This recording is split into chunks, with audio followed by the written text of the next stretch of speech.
Hello friends, मैं सुनील कुमार। स्वागत है हमारे यूट्यूब चैनल पर। और आज हम अध्ययन करेंगे क्रियाओं का जो वर्गीकरण किया था हमने, जिसमें सबसे पहले था कर्म के आधार पर, फिर था काल के आधार पर, और आज हम अध्ययन करेंगे प्रयोग या रचना के आधार पर। तो जो वर्गीकरण है अपना,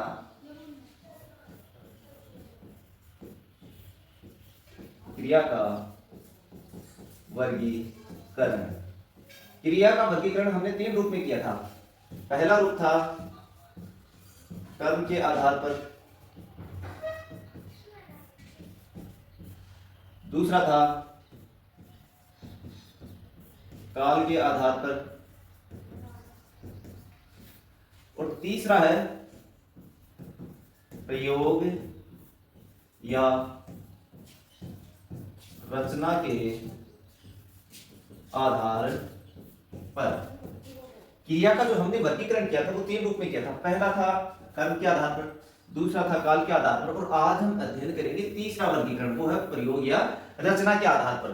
तो प्रयोग या रचना के आधार पर क्रियाओं का जो वर्गीकरण किया गया है, मतलब क्रिया का जो वर्गीकरण वो तीन रूप में किया गया है, कर्म के आधार पर, काल के आधार पर और प्रयोग या रचना के आधार पर। और प्रयोग या रचना के आधार पर क्रिया को 5 रूपों में बांटा गया है।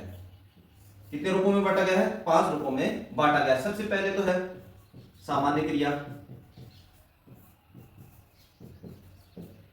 दूसरा है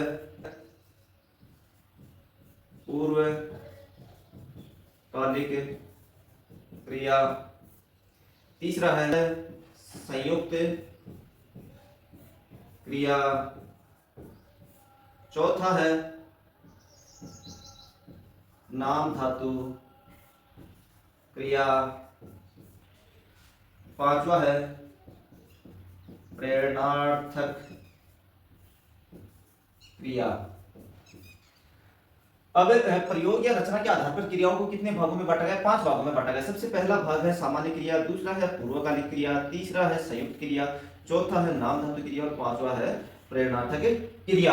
यानी कि सबसे पहले हमने कर्म के आधार पर क्रिया का अध्ययन किया, फिर काल के आधार पर, और आज हम अध्ययन करेंगे प्रयोग या रचना के आधार पर। प्रयोग या रचना के आधार पर क्रियाओं को जो है 5 भागों में बांटा गया है। सबसे पहला जो भाग है वो है सामान्य क्रिया, दूसरा है पूर्वकालिक क्रिया, तीसरा है संयुक्त क्रिया, चौथा है नाम धातु क्रिया, पांचवा है प्रेरणार्थक क्रिया। तो अब ये जो सामान्य क्रिया, इसका विस्तार से अध्ययन करते हैं। चलिए, पहली जो क्रिया है वो है सामान्य क्रिया। सामान्य क्रिया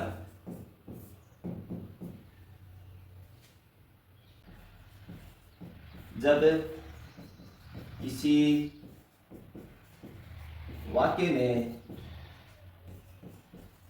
एक ही धातु से बनी हुई किसी अकेली क्रिया का प्रयोग किया जाता है, तब वह सामान्य क्रिया कहलाती है। आप देखिए, परिभाषा देखिए। सबसे पहले जो अपना प्रयोग या रचना के आधार पर जो पहला प्रकार है वो है सामान्य क्रिया। सामान्य क्रिया की परिभाषा क्या होती है? जब किसी वाक्य में एक ही धातु से, ये ध्यान रखना, एक ही धातु से बनी हुई किसी अकेली क्रिया का, यानी कि एक ही धातु से बनी हुई एक ही क्रिया का प्रयोग होना चाहिए। तो अकेली क्रिया का प्रयोग किया जाता है, तब वह सामान्य क्रिया कहलाती है। यानी कि जब किसी वाक्य में एक ही धातु से बनी हुई किसी अकेली क्रिया का प्रयोग किया जाता है, तब वह सामान्य क्रिया कहलाती है। उदाहरण देखिए आप इसका।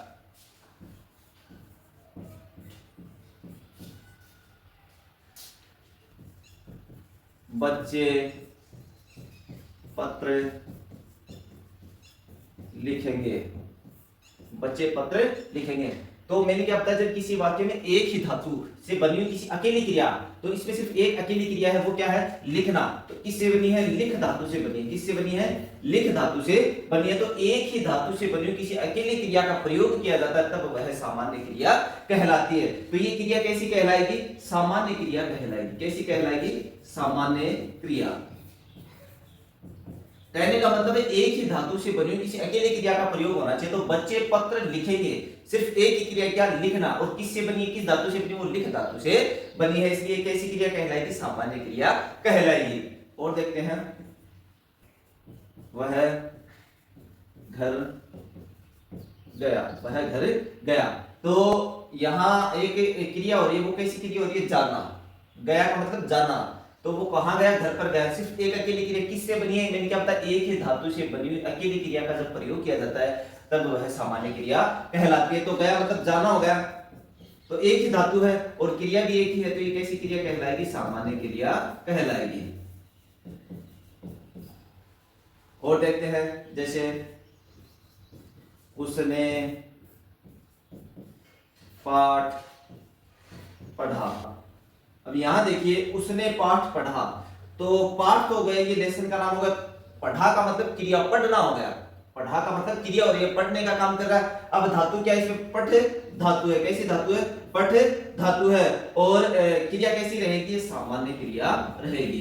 कहने का मतलब है जब किसी वाक्य में एक ही धातु से बनी हुई किसी अकेली क्रिया का प्रयोग किया जाता है तब वह सामान्य क्रिया कहलाती है। तो आप ध्यान रखना, क्रिया एक ही रहेगी और एक अकेली धातु से निर्मित होगी। जब एक ही धातु से निर्मित एक अकेली क्रिया का प्रयोग वाक्य में कर दिया जाता है तो वो क्रिया सामान्य क्रिया कहलाती है। अब बढ़ते हैं दूसरे प्रकार की ओर। दूसरा जो प्रकार है वो है पूर्वकालिक क्रिया।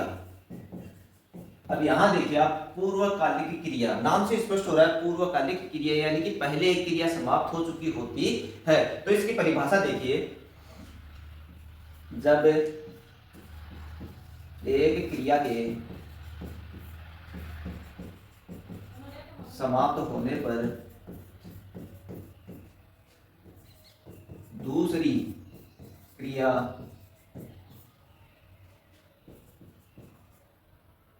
संपन्न होती है तब वह वहां पहली का मतलब जो समाप्त हो चुकी है, जो समाप्त हो चुकी है, तब पहली क्रिया पूर्वकालिक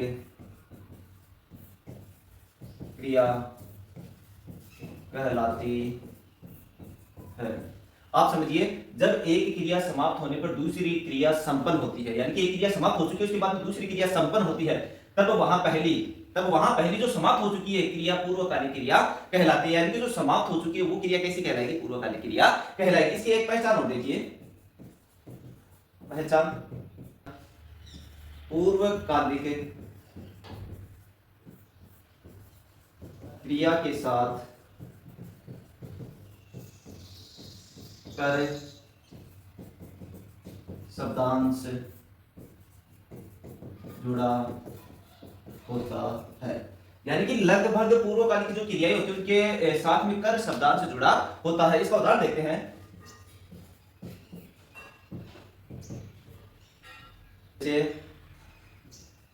वह खाना सो गया है, वह खाना खाकर सो गया है। मैंने क्या बताया कि जब एक क्रिया समाप्त होती है तो पहली क्रिया क्या है, खाना, यानी कि वह भोजन कर चुका है। उसके बाद दूसरी क्रिया कौन सी संपन्न हो रही है, सोने की। यानी कि पहले तो उसने क्या किया, खाना खाया है, खाना खाते हुए उसकी पहली क्रिया समाप्त। दूसरी क्रिया कौन सी संपन्न हो रही है, सोने की क्रिया संपन्न हो रही है, यानी कि वो खाना खाकर सो चुका है। तो और दूसरी पहचान मैंने क्या बताया था, पूर्वकालिक क्रिया के साथ कर शब्दांश जुड़ा होता है। यानी कि प्राय लगभग जो पूर्वकालिक क्रियाएं होती है उनके साथ किस प्रकार का शब्दांश जुड़ा होता है, कर, यानी कि कर शब्दांश उसके साथ लगा होता है। तो यहाँ देखिए कर किसके साथ लगा है, खाने के साथ लगा है, यानी कि जो पूर्वकालिक क्रिया उसके साथ कैसा शब्दांश जुड़ा हुआ, कर शब्दांश जुड़ा हुआ है। तो यहाँ ये जो प्रथम क्रिया है, प्रथम क्रिया क्या है, खाना खाना, यानी कि भोजन करना उसकी प्रथम क्रिया है। खाकर, तो पूर्वकालिक क्रिया कौन सी कहलाएगी, खाकर पूर्वकालिक क्रिया कहलाएगी। सोना पूर्वकालिक क्रिया नहीं कहलाएगी। पूर्वकालिक क्रिया कौन सी होती है, जो प्रथम क्रिया जो समाप्त हो चुकी है, प्रथम क्रिया जो समाप्त हो चुकी है उसे पूर्वकालिक क्रिया कहेंगे। तो यहाँ खाकर जो है वो क्या है, पूर्वकालिक क्रिया। दूसरा देखिए, अध्यापक को देखकर बच्चे कक्षा में चले गए। अध्यापक को देखकर बच्चे कक्षा में चले गए। तो पहली क्रिया क्या हो रही है? देखना। पहली क्रिया क्या है? देखना, जो संपन्न हो चुकी है। उसके बाद में दूसरी क्रिया कौन सी संपन्न हो रही है? चले जाना। कहां चले जाना? कक्षा के अंदर चले जाना। कहने का मतलब है अध्यापक को देखकर बच्चे कक्षा में चले गए। तो पहली क्रिया तो क्या है? देखना। दूसरी क्रिया क्या है? बच्चों का कक्षा में जाना। तो जो पहली क्रिया समाप्त हो चुकी है, समाप्त कौन सी क्रिया हो चुकी है? देखकर, यानी कि देखना जो क्रिया वो समाप्त हो चुकी है। और मैंने क्या बताया कि जो क्रिया शब्द होता है उसके साथ कर शब्दांश जुड़ा होता है। तो कर शब्दांश है देख, देख के साथ में क्या जुड़ा? कर। तो पूर्वकालिक क्रिया क्या कहलाएगी? देख कर। तो जो पूर्वकालिक क्रिया वो क्या रहेगी? देख कर।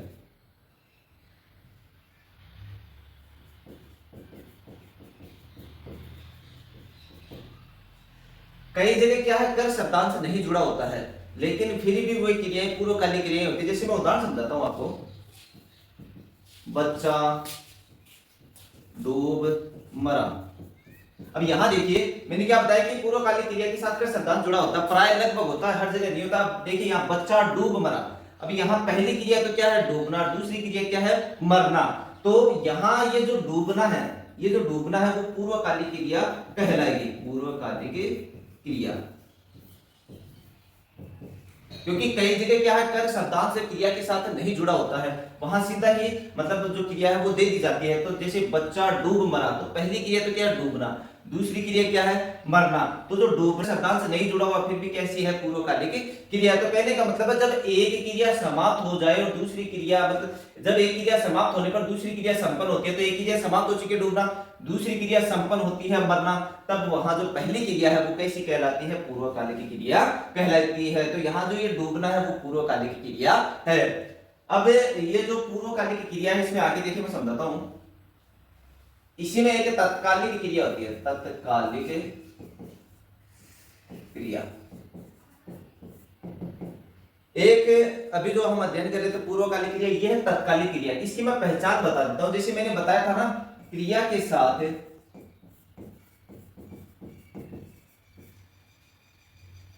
ते शब्दांश जुड़ा होता है। तत्कालिक का मतलब क्या होगा? जो अभी अभी संपन्न हुई है, अभी अभी घटित हुई है, ऐसी क्रिया क्या कहलाती है? तत्कालिक क्रिया कहलाती है। इसकी पहचान मैंने क्या बताया? क्रिया के साथ ते शब्दांश जुड़ा होता है। पूर्वकालिक क्रिया में तो कौन सा शब्दांश जुड़ा होता है? कर शब्दांश जुड़ा होता है। ये तो होती है पूर्वकालिक। और ते शब्दांश जुड़ा है तब वो कैसी क्रिया कहलाएगी? तत्कालिक क्रिया कहलाएगी। उदाहरण देखिए आप।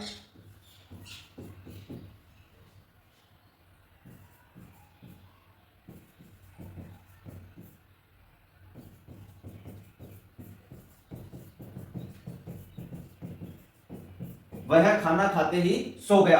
तो मैंने क्या बताया? क्रिया के साथ ते शब्दांश जुड़ा होता है। तो ये देखिए ते, खाने के साथ में क्या ते शब्दांश जुड़ा है। यदि खाकर होता तब तो कौन सी होती? पूर्वकालिक क्रिया। खाते ही सो गया, इसका मतलब ये कौन सी है? तत्कालिक क्रिया, यानी कि जो अभी अभी संपन्न हुई है। और उदाहरण देखते हैं। जैसे मैंने लिखा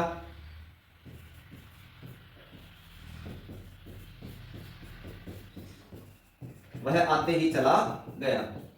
अब यहां देखिए वह आते ही चला गया, यानी कि आना यहां क्रिया है, क्रिया के साथ में ते शब्दांश जुड़ा हुआ है। तो ते शब्दांश लिखते हैं, कौन सी क्रिया कहलाएगी? तत्कालिक क्रिया कहलाएगी। क्या होगा? वह आते ही चला गया, यानी कि वह अभी अभी आया और आते ही चला गया। तो ते शब्दांश जिन क्रियाओं के साथ जुड़ जाता है वे क्रिया कैसी कहलाती है? तत्कालिक क्रिया कहलाती है। दूसरी बात है, अगर कर लग जाता है क्रिया के साथ में तब पूर्वकालिक क्रिया कहलाती है। तो इन दोनों को थोड़ा सा समझ लेना आप। यदि कर शब्दांश लगा है तब तो पूर्वकालिक क्रिया, ते शब्दांश लगा है तब तत्कालिक क्रिया है। दूसरी बात है, इनमें जो प्रथम क्रिया होती है दोनों में देखना आप, मतलब पूर्वकालिक क्रिया और तत्कालिक क्रिया है, दोनों में जो प्रथम क्रियाएं होती है उन्हीं के साथ शब्दांश जुड़ता है। ये ध्यान रखना आप कि क्रिया के साथ ते शब्दांश जुड़ा होता है। तो इसमें भी देखिए वह खाना खाते ही सो गया। पहली क्रिया क्या है? खाना, दूसरी है सोना। इसमें पहली क्रिया आना, दूसरी है चले जाना। तो पूर्वकालिक क्रिया तत्कालिक क्रिया में जो प्रथम क्रिया होती है उसी में शब्दांश जुड़ेगा। अगर ते शब्दांश जुड़ता है तो वो क्रिया कैसी कहलाती है? तत्कालिक क्रिया। और कर शब्दांश जुड़ा तो होता है तब वह क्रिया कैसी कहलाती है? पूर्वकालिक क्रिया। तो ये था पूर्वकालिक क्रिया का प्रकार। अब बढ़ते हैं आगे वाली क्रिया में। तीसरा जो प्रकार है वो है संयुक्त क्रिया। पहली अपनी क्रिया थी सामान्य क्रिया, दूसरी थी पूर्वकालिक क्रिया, तीसरी है संयुक्त क्रिया। अब इसकी जो पहचान है वो देखिए क्या होती है। जब किसी वाक्य में दो या दो से अधिक धातुओं से बनी हुई क्रियाओं का एक साथ प्रयोग कर दिया जाता, तब वह क्रिया संयुक्त क्रिया कहलाती है। आप परिभाषा समझिए। जब किसी वाक्य में दो या दो से अधिक धातुओं से बनी हुई क्रियाओं का एक साथ प्रयोग कर दिया जाता है, तब वहां वह क्रिया संयुक्त क्रिया कहलाती है। हमने तीन क्रियाएं पढ़ी है, दो क्रियाएं पढ़ी इससे पहले, एक थी सामान्य क्रिया, एक थी पूर्वकालिक क्रिया। सामान्य क्रिया की क्या परिभाषा थी? जब किसी वाक्य में एक ही धातु से बनी हुई किसी एक ही क्रिया का प्रयोग किया जाता है, तब तो वह तो होती है सामान्य क्रिया।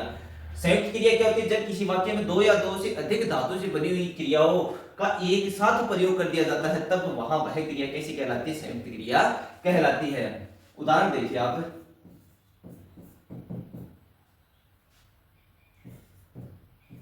बच्चा घर गया है। बच्चा घर गया है, तो यहाँ जो दो या दो से अधिक धातु से बनी, तो पहली तो है जाना और दूसरी है का मतलब होना। है का मतलब क्या है? होना। यानी कि दो या दो से अधिक धातु से बनी क्रियाओं का एक साथ प्रयोग कर दिया जाता है। तो बच्चा घर गया है, तो जाना और होना, यानी कि ये जो जाना जो है वो कैसी है? एक धातु, और है क्या है? होना, वो क्या है? दूसरी धातु। तो जब दो या दो से अधिक धातुओं से बनी क्रियाओं का एक साथ प्रयोग कर दिया जाता है, तो एक साथ प्रयोग होगा, तो ये कैसी क्रिया कहलाएगी? ये संयुक्त क्रिया कहलाएगी, संयुक्त क्रिया। और उदाहरण देखते हैं। जैसे मैंने लिखा, लता गाना गा रही है। लता गाना गा रही है। अब यहां देखिए, जो गाना है ये तो सॉन्ग हो गया, गाना गा ये क्या हो गया? गाना। ये तो होगी पहली क्रिया, या मतलब एक धातु से बनी क्रिया। रहना हो गई दूसरी, और है का मतलब होना। तो यहां ये जो क्रियाएं हैं वो कैसी क्रियाएं कहलाएंगी? संयुक्त क्रिया कहलाएगी, संयुक्त क्रिया। एक चीज आप ध्यान रखें, आप पहली जो क्रिया थी वो थी सामान्य क्रिया। सामान्य क्रिया में क्या होता? बच्चा घर गया, यहां पूर्ण विराम आ जाता, बच्चा घर गया, तो ये तो कैसी होती? सामान्य क्रिया। है लग गया, होना, तो ये कैसी क्रिया कहलाएगी? संयुक्त क्रिया कहलाएगी। यानी कि लास्ट वाक्य के अंत में है, था आदि शब्द लग जाते हैं। जैसे बच्चा घर गया है, तो है लग गया। वह लता गाना गा रही है लग गया। तो है था जहां अंत में लग जाता है, वहां संयुक्त क्रिया मानी जाती है। कैसे मानी जाती है? अगर ये है हटा देते हैं यहां से, ये मान लीजिए ये है हटा दिया, बच्चा घर गया, अब ये घर गया यहाँ पूर्ण विराम हो गया, तो ये कैसी क्रिया कहलाएगी? ये कहलाएगी सामान्य क्रिया। लेकिन बच्चा घर गया है, तो ये क्रिया कैसी कहलाएगी? संयुक्त क्रिया कहलाएगी। इसी प्रकार लता गाना गा रही है, तो यहाँ गाना तो पहली धातु होगी, रहना दूसरी हो गई, है तीसरी हो गई, तो ये क्रिया कैसी कहलाएगी? संयुक्त क्रिया कहलाएगी। तीसरा उदाहरण देखते हैं। मैंने लिखा, बच्चे घर पहुंच चुके होंगे। बच्चे घर पहुंच चुके होंगे। अब पहुंचना पहली क्रिया, धातु से दूसरी, चुकना है तीसरी, होना है। तो यहां देखिए आप, पहुंचना, पहुंचना, दूसरी प्लस चुकना और तीसरी प्लस रहना, तो तीन क्रियाएं हो गई। दो या दो से अधिक धातु से बनी क्रियाओं का एक साथ प्रयोग कर दिया जाता है, वह क्रिया कैसी कहलाती है? संयुक्त क्रिया कहलाती है, संयुक्त क्रिया। अब मैं आपको यहाँ एक बात समझा देता हूँ। जो पहली क्रिया होती है वो तो मुख्य क्रिया होती है, और जो दूसरी होती है जैसे है, था या होंगे, ये क्रिया क्या कहलाएंगी? ये सहायक क्रिया कहलाएंगे। कहने का मतलब है संयुक्त क्रिया के दो भाग होते हैं। संयुक्त क्रिया कितने भाग होते हैं? दो भाग होते हैं। पहला जो भाग है वो है मुख्य क्रिया क्रिया, दूसरा जो भाग होता है वो होता है सहायक क्रिया। आप समझिए ये जो संयुक्त क्रिया इसके दो भाग है, मुख्य क्रिया और सहायक क्रिया। इसकी परिभाषा क्या है? परिभाषा नहीं, आप यही समझ लीजिए जैसे पहली जो क्रिया होती है यानी कि मुख्य जो क्रिया होती है जैसे होना, चलना, रोना, गाना, ये तो क्या होती है? मुख्य क्रिया। जैसे बच्चा घर गया तो यहाँ ये क्रिया क्या है? मुख्य क्रिया।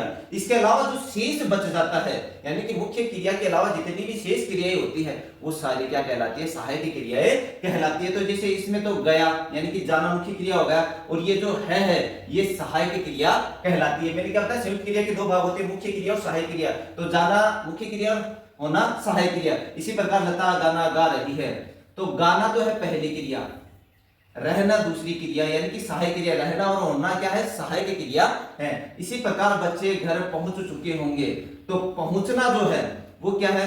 मुख्य क्रिया है, मुख्य क्रिया। इसके अलावा जो बच्चा चुकना, धोना, ये क्या है? सहायक क्रियाएं हैं। यानी कहने का मतलब है मुख्य क्रिया के अलावा जितनी भी जो क्रियाएं बचती हैं वो सारी सहायक क्रियाएं कहलाती हैं। तो ये थी अपनी, ये था तीसरा प्रकार संयुक्त क्रिया जो प्रयोग या रचना के आधार पर था। अब बढ़ते हैं चौथे प्रकार की ओर।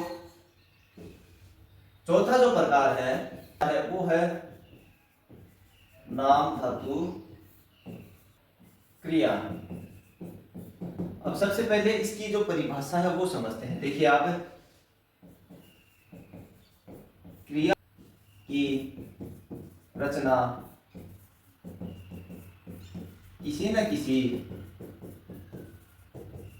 धातु से होती, परंतु क्रिया किसी धातु से न बनाकर संज्ञा, सर्वनाम, विशेषण से बना ली जाती है, तब वहाँ वह क्रिया नाम धातु क्रिया कहलाती है। आप देखना परिभाषा क्या है? क्रिया की रचना किसी न किसी धातु से होती है, परंतु क्रिया किसी धातु से न बनाकर संज्ञा, सर्वनाम, विशेषण से बना ली जाती है, तब वहां वह क्रिया नाम धातु क्रिया कहलाती है। कहने का मतलब है क्रिया का जो निर्माण होता है वो होता है धातु से, लेकिन यदि क्रिया की जो रचना है वो धातु से न की जाकर के संज्ञा, सर्वनाम, विशेषण से कर ली जाती है, तब वह वहां की जो क्रिया है वह कैसी कहलाती है? नाम धातु क्रिया कहलाती है। जैसे मैं संज्ञा के शब्द बताता हूं कुछ। संज्ञा से निर्मित क्रिया जैसे जैसे शर्म, शर्म से शर्माना। दूसरा मैंने लिखा रंग, तो रंग से रंगना। अब ये संज्ञा से निर्मित, ये शब्द क्या है? संज्ञाएं हैं। अब संज्ञा से क्रियाओं का निर्माण कर दिया जाता है, तो यहाँ ये क्रिया क्या कहलाएगी? नाम धातु क्रिया कहलाएगी। इसी प्रकार सर्वनाम से दिखाता हूं मैं आपको। जैसे अपना, तो अपना जो सर्वनाम है उसकी जो क्रिया बनेगी नाम धातु वाली, वो क्या बनेगी? अपनाना। तो यहां ये क्रिया क्या कहलाएगी? नाम धातु क्रिया कहलाएगी। इसी प्रकार विशेषण से देखिए आप, मैंने लिखा गर्म, तो गर्म से गर्माना, तो ये क्रिया क्या कहलाएगी? नाम धातु क्रिया कहलाएगी। मेरा मतलब समझाने का मकसद यही है कि यदि क्रिया का निर्माण धातु के अलावा संज्ञा, सर्वनाम, विशेषण से कर ली जाती है, कहने का मतलब है क्रिया की जो रचना है वो किसी न किसी धातु से होती है, लेकिन यदि क्रिया की रचना संज्ञा, सर्वनाम या विशेषण में से कर ली जाती है, तब वहां वह क्रिया क्या कहलाती है? नाम धातु क्रिया कहलाती है। मैंने उदाहरण आपको बताई दिए, संज्ञा की क्या है, सर्वनाम की क्या है, विशेषण की क्या है, तो यहाँ ये क्रियाएं क्या कहलाएंगी? नाम धातु क्रिया कहलाएगी। अब उदाहरण देखिए आप इसका।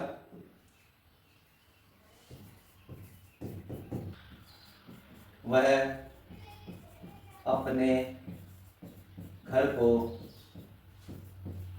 रंगना चाहता है, वह अपने घर को रंगना चाहता है।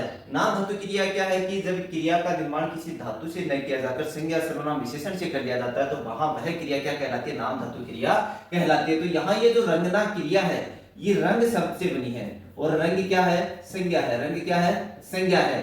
तो संज्ञा सर्वनाम विशेषण से जब क्रिया का निर्माण कर दिया जाता है तो वहां वह क्रिया क्या कहलाती है, नाम धातु क्रिया कहलाती है। नाम धातु क्रिया। तो समझ गए आप, यानी कि जब संज्ञा सर्वनाम विशेषण से क्रिया का निर्माण कर दिया जाता है, क्रिया की रचना कर दी जाती है, तब वहां वह क्रिया क्या कहलाती है, नाम धातु क्रिया कहलाती है। तो यहाँ देखिए रंगना जो है वो क्रिया है लेकिन बनी किससे, रंग शब्द से बनी है। रंग क्या है, संज्ञा शब्द है। और उदाहरण देख लेते हैं, जैसे मैंने लिखा वह विवेकानंद के आदर्शों को अपनाना चाहता है। वह विवेकानंद के आदर्शों को अपनाना चाहता है। तो यहां ये जो अपनाना है वो है क्रिया, लेकिन बनी किससे है, ये सर्वनाम से बनी है। किससे बनी है, सर्वनाम से बनी है। सर्वनाम क्या है, अपना। सर्वनाम क्या है, अपना। तो मैंने क्या बताया कि जब संज्ञा सर्वनाम विशेषण से क्रिया की रचना कर दी जाती है तब वहां वह क्रिया क्या कहलाती है, नाम धातु क्रिया कहलाती है। तो यहाँ यह जो क्रिया है अपनाना, ये क्या कहलाएगी, नाम धातु क्रिया कहलाएगी। नाम धातु क्रिया, नाम धातु क्रिया। यानी कि वह विवेकानंद के आदर्शों को अपनाना, अपनाना होगी क्रिया, लेकिन इसका निर्माण किससे हुआ है, सर्वनाम से हुआ। सर्वनाम क्या है, अपना। तो यहाँ यह क्रिया क्या कहलाएगी, नाम धातु क्रिया कहलाएगी। तो मेरा कहने का मतलब ये है कि क्रिया की जो रचना है वो सामान्यतः धातु से होती है, लेकिन जब क्रिया की रचना धातु से न की जाकर संज्ञा सर्वनाम विशेषण से कर दी जाती है तब वहां वह क्रिया क्या कहलाती है, नाम धातु क्रिया कहलाती है। तो ये था प्रयोग या रचना के आधार पर चौथा प्रकार, जिसका नाम था नाम धातु क्रिया। अब बढ़ते हैं अगले प्रकार की ओर, जिसका नाम है, पांचवा जो प्रकार है अपना वो है प्रेरणार्थक क्रिया। प्रेरणार्थक क्रिया, इसकी परिभाषा क्या होती है वो देखिए। जब वाक्य में कर्ता स्वयं की इच्छा से कार्य न करके किसी और की प्रेरणा से कार्य करता है तब वहां प्रयुक्त क्रिया प्रेरणार्थक क्रिया कहलाती है। अब देखिए सबसे स्पष्ट हो रहा है प्रेरणार्थक क्रिया। परिभाषा देखिए आपने, जब वाक्य में कर्ता स्वयं की इच्छा से कार्य न करके किसी और की प्रेरणा से कार्य करता है तब वहां प्रयुक्त क्रिया प्रेरणार्थक क्रिया कहलाती है। उदाहरण देखिए आप, जैसे मैंने लिखा अध्यापक ने बच्चों से पाठ पढ़वाता है।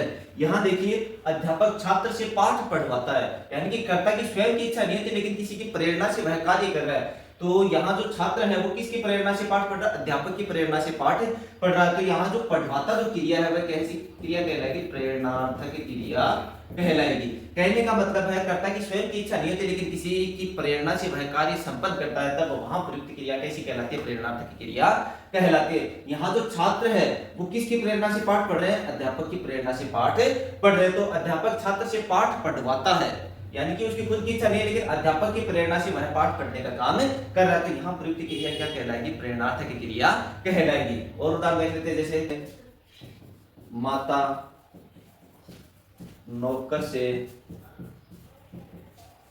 बच्चे को दूध पिलवाती है। यहाँ देखिए आप, माता नौकर से बच्चे को दूध पिलवाती है। तो अब ये जो नौकर है वो दूध पिलाने का काम कर रहा है, वो किसकी प्रेरणा से कर रहा है? माता की प्रेरणा से काम कर रहा है। तो जब कर्ता की स्वयं की इच्छा न होती लेकिन वो किसी की प्रेरणा से कार्य करता है, यानी कि किसी की प्रेरणा पाकर या किसी का आदेश पाकर अगर वह कार्य करता है तो वहां प्रयुक्त क्रिया क्या कहलाती है? प्रेरणार्थक क्रिया कहलाती है। तो यहाँ जो पिलवाती है वह कैसी क्रिया है? प्रेरणार्थक क्रिया है। तो कहने का मतलब जब कर्ता की स्वयं की इच्छा नहीं होती लेकिन यदि वह किसी की प्रेरणा से उस कार्य को संपन्न करता है, मतलब किसी की प्रेरणा से कार्य करता है, तब वहां प्रयुक्त क्रिया क्या कहलाती है? प्रेरणार्थक क्रिया कहलाती है। जैसे माता नौकर से बच्चे को दूध पिलवाती है, तो जो नौकर है वो किसकी प्रेरणा से काम कर रहा है? माता की प्रेरणा से काम कर रहा है। क्या काम कर रहा है? दूध पिलवाने का काम, दूध पिलाने का काम कर रहा है। तो ये था प्रयोग या रचना के आधार पर पांचवा प्रकार, जिसका नाम था प्रेरणार्थक क्रिया। अब इसके अलावा दो प्रकार और है, मतलब कहने का मतलब क्रिया के दो अन्य प्रकार और मान सकते हैं, उनके बारे में भी अध्ययन कर लेते हैं। अन्य प्रकार,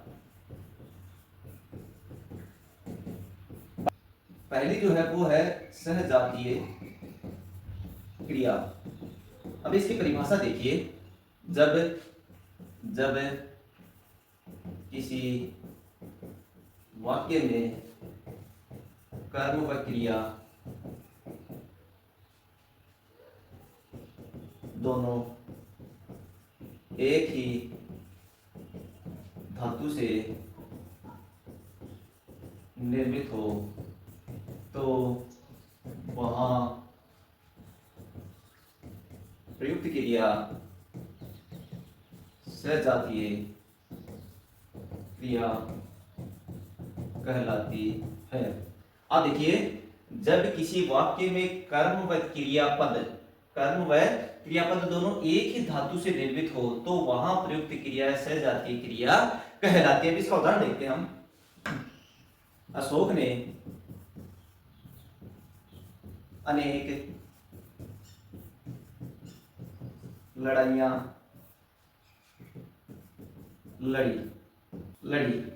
अब यहां देखिए परिभाषा क्या है? जब किसी वाक्य में कर्म व क्रिया दोनों एक ही धातु से निर्मित हो तो यहाँ लड़ना तो क्या है? क्रिया, लड़ाइयां क्या है? कर्म। अब ये जो दोनों है वो एक ही धातु से निर्मित है, एक ही धातु से निर्मित है, इसलिए यहां यह क्रिया क्या कहलाएगी? सजातीय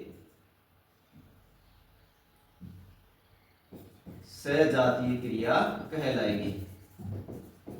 यहां यह क्रिया क्या कहलाएगी? सजातीय क्रिया कहलाएगी। क्यों कहलाएगी? मैंने क्या बताया कि जब किसी वाक्य में कर्म व क्रियापद दोनों एक ही धातु से निर्मित हो तब वहां प्रयुक्त क्रिया सजातीय क्रिया कहलाती। उदाहरण देखिए, अशोक ने अनेक लड़ाइयां लड़ी।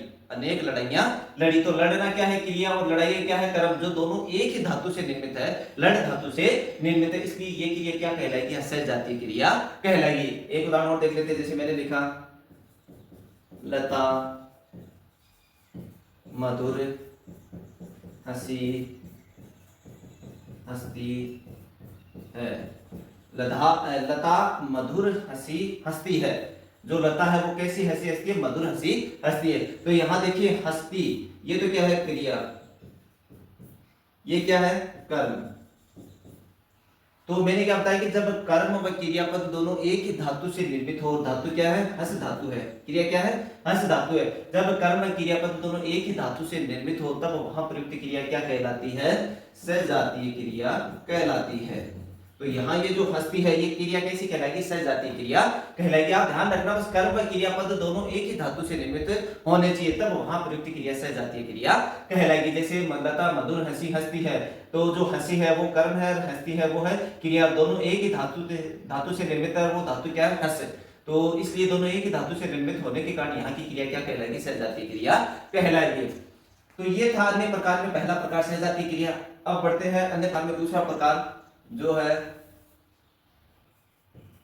अनुकरणात्मक क्रिया। देखिए, यदि किसी आवाज या ध्वनि की नकल करके बना ली जाती है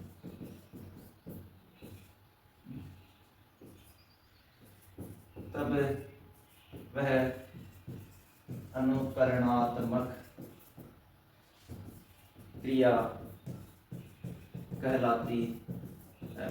आप देखिए, यदि किसी आवाज या ध्वनि की नकल करके क्रिया बना ली जाती है तब वह अनुकरणात्मक क्रिया कहलाती है। जैसे मैं समझा देता हूं आपको, जैसे दहाड़ना, दहाड़ना ये तो किसका काम है?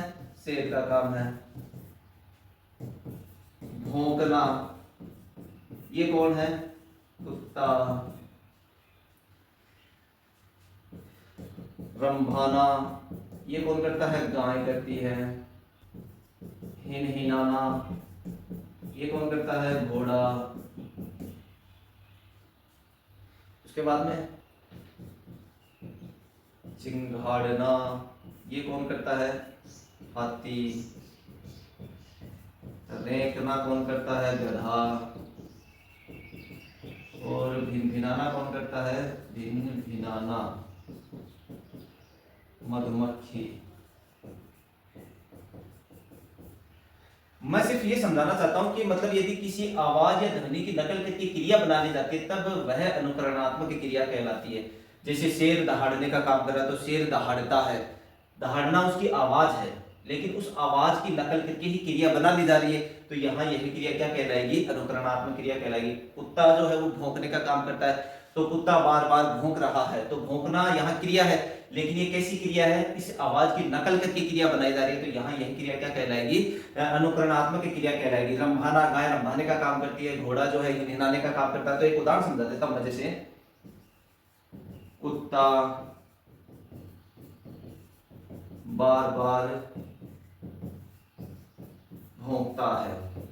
अब यहां क्रिया क्या हो रही है? भौंकना क्रिया हो रही है। क्या हो रही है? भौंकना क्रिया हो रही है, लेकिन जो भौंकना है वो क्या है? कुत्ते की आवाज है, उसको क्या कहते हैं? भौंकना कहते हैं। तो यदि किसी आवाज या ध्वनि की नकल करके क्रिया बना ली जाती है तब वह अनुकरणात्मक क्रिया कहलाती है। तो कुत्ता बार बार भौंक रहा है, तो यहाँ ये जो भौंकता है ये अनुकरणात्मक क्रिया कहलाएगी। अनुकरणात्मक क्रिया यानी कि ध्वनि या आवाज की नकल करके जब क्रिया का निर्माण कर दिया जाता है या क्रिया की रचना कर ली जाती है तब वहां प्रयुक्त क्रिया या वह क्रिया अनुकरणात्मक क्रिया कहलाती है। जैसे कुत्ता बार बार भौंकता है, तो भौंकना क्या है यहाँ? हालांकि उसकी ध्वनि है या आवाज है, लेकिन इसे उस ध्वनि या आवाज से किसका निर्माण किया जा रहा है? क्रिया का निर्माण किया जा रहा है, इसलिए यहाँ यह क्रिया क्या कहलाएगी? अनुकरणात्मक क्रिया कहलाएगी। तो ये था क्रिया का जो वर्गीकरण था। तीसरा जो आज वर्गीकरण हम अध्ययन कर रहे थे प्रयोग या रचना के आधार पर, उसके 5 प्रकार पढ़ने के बाद में क्रिया के जो अन्य 2 भेद थे उसका भी हमने अध्ययन किया है। मिलते हैं आप लोगों से अगले वीडियो में। क्रिया से संबंधित जो महत्वपूर्ण प्रश्न है और गत प्रतियोगी परीक्षाओं में पूछे गए हैं उनका विश्लेषण करने के लिए। तब तक के लिए जय हिंद, जय भारत।